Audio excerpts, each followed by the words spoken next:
चंद्रपूर महानगरपालिकेतील सत्ता स्थापनेचा तिढा आता राजकीय पातळीवरून थेट कायदेशीर लढाईपर्यंत पोहोचला आहे।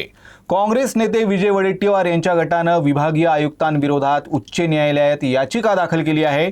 विभागीय आयुक्त वडेट्टीवार गटाच्या नोंदणी प्रक्रियेत जाणीवपूर्वक दिरंगाई करत असल्याचा आरोप या याचिकेतून करण्यात आला आहे।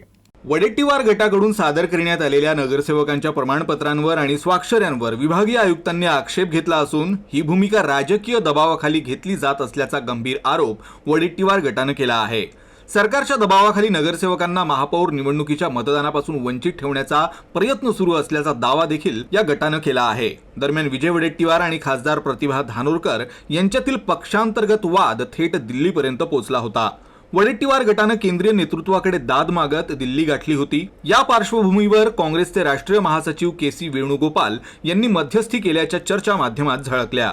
यामध्ये महापौर पद निवडीचे अधिकार खासदार प्रतिभा धानोरकर यांना आणि काँग्रेस गटनेते पदाचे अधिकार विजय वडेट्टीवार यांना देण्यात आल्याची चर्चा होती। मात्र या संदर्भात अद्याप कोणताही अधिकृत निर्णय झालेला नसल्याचं वडेट्टीवार गटाकडून स्पष्ट करण्यात आलंय।